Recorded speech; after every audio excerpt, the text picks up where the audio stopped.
बिस्मिल्लाहिर्रहमानिर्रहीम अस्सलातु वस्सलामु अलैका या सय्यदी या रसूलल्लाह। अस्सलाम वालेकुम नाज़रीन, मेरा नाम है उस्मान फ़िरोज़ और आप देख रहे हैं मेरा यूट्यूब चैनल। उम्मीद करता हूँ आप खैरियत से होंगे। अगर चैनल सब्सक्राइब नहीं किया तो ज़रूर कीजिएगा। नाज़रीन, आज के व्लॉग में हम आपको बताएंगे कि क्या वाकई हुकूमत वक्त ने इमरान खान की तकरीरों को नशर होने से रोकने की कोशिश की और सोशल मीडिया पे तकारीर रोकने के कौन से तरीके मौजूद हैं।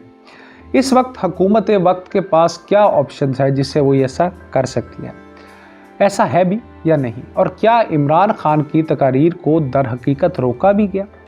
इंटरनेट थ्रॉटलिंग क्या है और इस टेक्निक से क्या किया जा सकता है, सब आपको बताएंगे। इससे पहले आपको ये भी अंदाज़ा होगा कि इंटरनेट पर मवाद की तशहीर जो है वो रोकना कैसे मुमकिन है। ये कुछ अंदाज़ा हम सबको है, लेकिन डिटेल में ऐसा किया गया या नहीं, ये एक अहम सवाल है। नाज़रीन, 21 अगस्त को जब पाकिस्तान के साबिक वज़ीर आज़म इमरान खान ने रावलपिंडी के लियाकताबाद 21 अगस्त को जब पाकिस्तान के साबिक वज़ीर आज़म इमरान खान ने रावलपिंडी के लियाकत बाग में अपनी तकरीर शुरू की, तो इनकी इस तकरीर को सुनने के लिए सिर्फ इस पंडाल के लोग ही नहीं थे, बल्कि जाहिर है उनकी जो फ़ैन फॉलोइंग है बाहर दूर दराज इलाकों में वो भी थी, और बैरून मुल्क में ओवरसीज़ का वो बड़ा तस्करा करते हैं, तो वहाँ भी अवाम उनके जो स्पीच है, तकरीर है, उसके मुंतज़र थे। इस तकरीर से एक रोज़ पहले पाकिस्तान की इलेक्ट्रॉनिक मीडिया रेगुलेटरी अथॉरिटी ने इमरान खान की लाइव या बराह रास्त तकरीर नशर करने पर पाबंदी आयद की थी। तो फिर जब लियाकताबाद में इमरान खान ने तकरीर शुरू की तो इसमें कई नुकात लोगों की समझ में नहीं आए। अब ये कैसे हुआ? ट्विटर पर कई लोग एक दूसरे से पूछते दिखाई दिए कि क्या उनको भी तकरीर सुनने में मुश्किल पेश आ रही है। नाज़रीन, इसका जवाब में तकरीबन आधे से ज़्यादा लोगों ने कहा कि इन्हें तकरीर सुनने में मसाइल पेश आ रहे हैं। इस वाक़े के एक हफ़्ते बाद भी ये तकरीर यूट्यूब पर मौजूद है और इसे सुनकर अंदाज़ा हो जाता है कि आवाज़ में ख़ासा तातुल मौजूद है। अब इस रोज़ क्या यूट्यूब को ब्लॉक करने की कोशिश की गई थी या फिर इंटरनेट को जानबूझकर आहिस्ता करने का अमल, जिसे इंटरनेट थ्रॉटलिंग कहा जाता है, इस्तेमाल किया गया था। ये मैं आपको पहले इंट्रो में भी बता चुका हूँ, ये जो इस्तिलाह है। अब आपको इस इस्तिलाह को समझना ज़रूरी है कि इंटरनेट थ्रॉटलिंग आखिरकार दरअसल होती क्या है। चले मज़ीद तफसीलात में जाने से पहले ये समझ लेते हैं कि इंटरनेट थ्रॉटलिंग होती क्या है। इंटरनेट थ्रॉटलिंग उस अमल को कहा जाता है जब किसी भी मुल्क में इंटरनेट सर्विस फराहम करने वाली कंपनी जानबूझकर आपके इंटरनेट की बैंडविड्थ को यानी रफ्तार को कम कर देती है। इसके नतीजे में किसी भी वेबसाइट या एप्लीकेशन के सफ़हात को लोड होने में ज़रूरत से ज़्यादा वक्त लगता है, और अगर कोई भी बराह रास्त नशरियात जारी होती हैं तो वो भी मुतासिर होकर अटकती रहती हैं।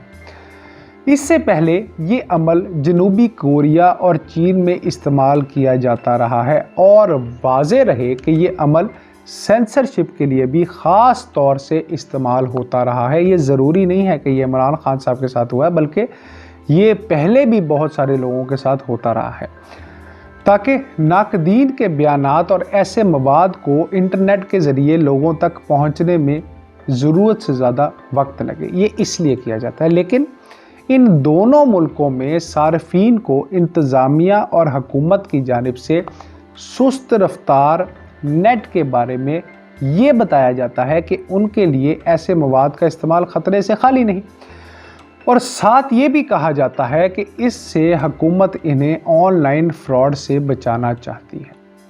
जबकि इंटरनेट थ्रॉटलिंग के ज़रिए ही ये हुकूमतें मुबैना तौर पर ऐसे मवाद की रोकथाम भी करती हैं जिसे वो गैर अखलाकी समझती हैं।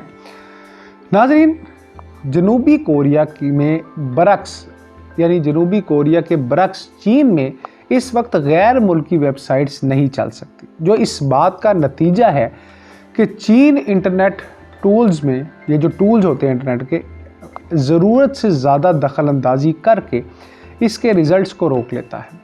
इसी वजह से सर्च इंजन गूगल ने वहाँ से अपना तमाम तर ऑपरेशन कई साल पहले ख़त्म कर दिया था। अब ये एक पॉजिटिव बात भी है, ये जहन में रखिएगा।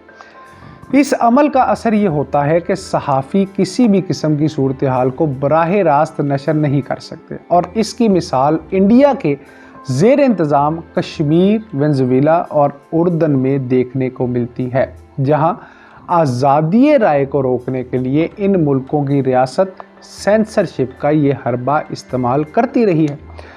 क्या पाकिस्तान में इंटरनेट थ्रॉटलिंग का इस्तेमाल हुआ? अब ये सवाल आपके जहन में आएगा। ये तो मैंने सारी तफसील आपको बताई। अब अगर बात करें पाकिस्तान की, तो इंटरनेट की आज़ादी पर नज़र रखने वाले इदारे कहते हैं कि पाकिस्तान में मई 2010 में कुछ देर के लिए फेसबुक को ब्लॉक किया गया था, जबकि यूट्यूब आपको याद होगा कि 3 साल के लिए ब्लॉक कर दी गई थी। पाकिस्तान में नेट इसलिए सुस्त नहीं किया जाता क्योंकि नेट पहले से ही बहुत सुस्त रफ्तार है, तो ब्लॉकिंग होती रहेगी और इसको इस्तेमाल किया जाता रहेगा।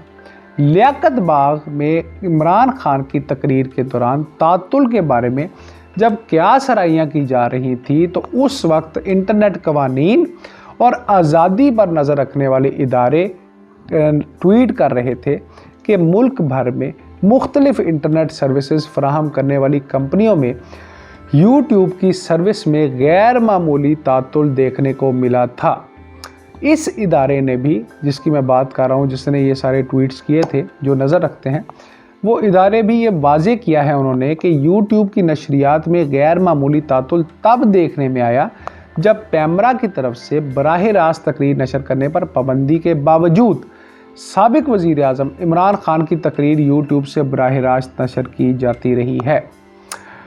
पाकिस्तान टेली कम्युनिकेशन अथॉरिटी, जिसको हम PTA बोलते हैं नाजरीन, उसके पास ये तरीक़ाकार है कि जिसके ज़रिए वो किसी भी वेबसाइट को बराह रास्त सेंसर कर सकते हैं। इस वेब मॉनिटरिंग सिस्टम को $1,80,00,000 में दिसंबर 2018 में एक कैनेडियन कंपनी से ख़रीदा गया था। 2018 नाज़रीन दौर था इमरान खान साहब का खुद।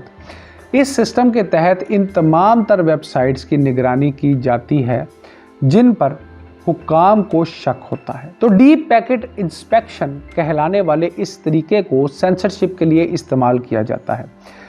एक बात वाजे करता चलूँ यहाँ पे नाजरीन कि पाकिस्तान के कवानीन से ऊपर कोई भी नहीं है, क्योंकि अगर कोई गलती करेगा तो इदारों के हवाले से गलत फहमी या धमकी लगाने की कोशिश करेगा, तो ये तमाम टेक्निक्स इस्तेमाल करना जायज़ भी हो जाएंगी और उस पर लागू करना कानूनी फरीज़ा भी हो जाएगा। जैसे नाज़रीन हमारे पास मिसाल है अल्ताफ़ हुसैन साहब की, उनकी, बल्कि हुसैन साहब क्या कहना, अल्ताफ़ हुसैन की तकरीरों पर पाबंदी लगी तो इसकी नफ़रत अंगेज़ और मुल्क दुश्मन पॉलिसीज़ के बाइस अगर हुकूमत वक्त और पैमरा ऐसा ना करती, सोचें, तो फिर मुल्क में मामलात में बिगाड़ पैदा हो सकता था। आपने देखा, मैंने आपको बताया है कि ये जो थ्रॉटलिंग है ये कई तरक्की याफ्ता ममालिक जो हैं वो भी इस्तेमाल करते हैं। पैमरा का जो लाया अमल है नाजरीन, वो भी इसी कानून के गिर्द घूमता है। अगर कोई चीज़ जो है वो पैमरा की जानिब से बंद की जाएगी विद सर्टन रीज़न, तो फिर उसको सोशल मीडिया पर भी ब्लॉक करना ज़रूरी हो जाएगा। नाज़रीन, टेक्नोलॉजी जो है वो अगर मुल्क की मफाद के लिए इस्तेमाल की जाए तो उससे बेहतरीन चीज़ नहीं, लेकिन अगर उसको एंटी स्टेट इस्तेमाल किया जाए तो वो एक बड़ी ख़तरनाक चीज़ है। और ऐसी ख़तरनाक टेक्नोलॉजी जो एंटी स्टेट इस्तेमाल की जाती है उसको ख़त्म करना ज़रूरी हो जाता है। नाज़रीन दुआ कीजिए जो हो मुल्क के लिए बेहतरीन हो, सोचिए समझिए, क्योंकि पाकिस्तान आपसे।